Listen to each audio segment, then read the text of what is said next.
eu convoco os pais e avós para ficarem atentos. Chama aí os filhos também. Nós vamos falar de vício de jogos eletrônicos. Quais sinais de dependência tecnológica entre as crianças e adolescentes? E nós estamos falando de uma situação até certo ponto nova, pois antes da pandemia, os especialistas analisavam o tempo de tela pela faixa etária de outro modo. Já com o isolamento social e todo o cotidiano passando para o virtual, a literatura teve que ser revisada. Estamos conectados com o psicólogo Sérgio Gobi. Sérgio, muito obrigada mais uma vez por estar conosco. Boa tarde. Boa tarde, Gisele. É um prazer. Sérgio, quais são os sinais de dependência de jogos eletrônicos entre os jovens? Certo. Eu acho que o primeiro sinal a gente pode caracterizar como uma dificuldade de se separar do celular ou computador. Nos dias atuais, se ampliou a necessidade e o tempo de vida no virtual. E aí o que acontece? A irritação em sair do celular, do computador, ou seja, desconectar do virtual para fazer coisas corriqueiras, cuidar do cachorro, cortar grama, arrumar o quarto, isso já é um sinal de que a coisa não está bem. Seria um primeiro sinal, né? Eu tenho, Sérgio, segundo a OMS, a Organização Mundial da Saúde, eles têm 3 padrões de comportamento que ajudam a diagnosticar, essa dependência tecnológica. Vou te ajudar. O primeiro deles é esse que você falou, né? É o controle prejudicado. Não quer largar de jeito maneira. O segundo, atenção, vou pedir para o pessoal subir mais aqui, que eu anotei esses padrões da OMS. O segundo é a prioridade crescente. O sujeito prefere isolar-se no quarto do que sair com a família, ir ao cinema, restaurante, qualquer coisa. E o terceiro e último é que, por mais tóxico que o jogo seja, a vida social e o escolar, não há meio de se livrar dele. Quer dizer, a pessoa sabe que está ruim, mas não se livra. É como se fosse uma dependência neurológica, né? O organismo vai criando tal maneira isolamento que qualquer chamado para vem almoçar ou vamos na casa da nossa avó, qualquer tipo de chamado traz irritabilidade, porque na realidade a pessoa quer se isolar naquele mundo em que ele está inserido, o jovem principalmente. É a mesma dependência química do viciado em jogo de cassinos, de roleta, é o mesmo tipo de necessidade química. Sim. Né? E nós temos que ficar mais atentos por causa da época, né, que estamos vivendo. E você tem percebido que tem vindo mais cedo, né? Que idade, assim, tem aparecido alguém para você entre criança, entre a infância e a adolescência? Sim.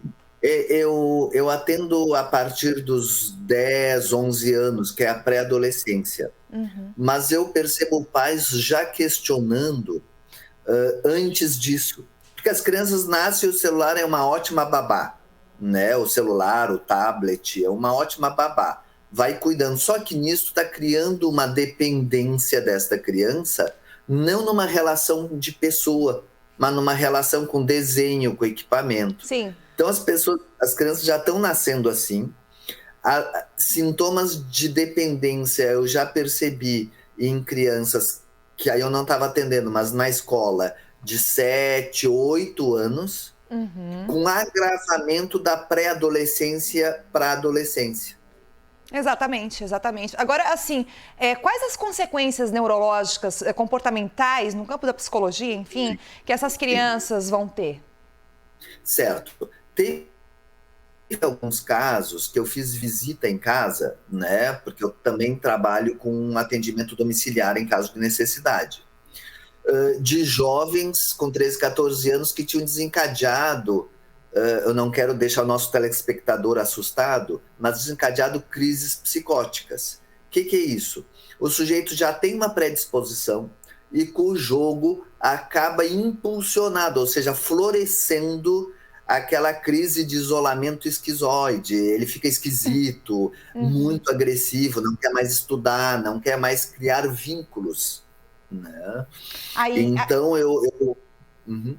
Não, pode continuar, pode concluir.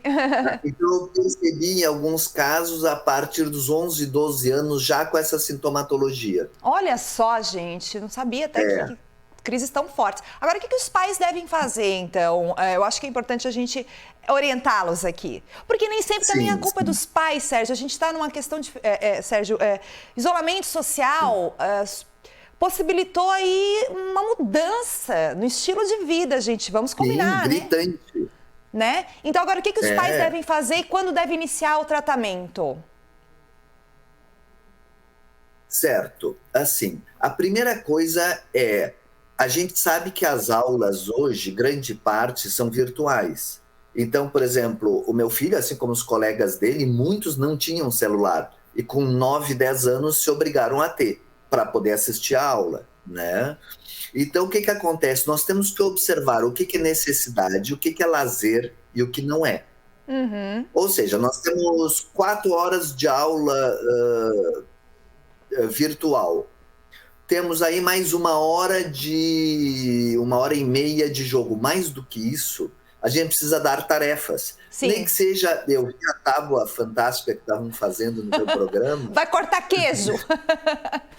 Vai cortar queijo, vai arrumar a mesa para mim, vai me ajudar em alguma atividade doméstica, que para a criança não é muito legal no começo, mas que vai tirar ele do celular, mesmo que ele não queira. Aí a importância dos pais nessa hora, né? E ir aparecendo aqueles sinais, buscar um tratamento psicológico, né, Sérgio? Isso, buscar uma avaliação, uma ajuda, de repente só com orientação a gente consegue evitar problemas maiores. Né? Uma outra entrevista, a gente vai falar sobre a diferenciação entre gamer, pessoas que querem seguir essa carreira, que pode até incentivar, que são atletas, o eSports é uma tendência, desses jogadores compulsivos. Mas agora acabou, Sérgio.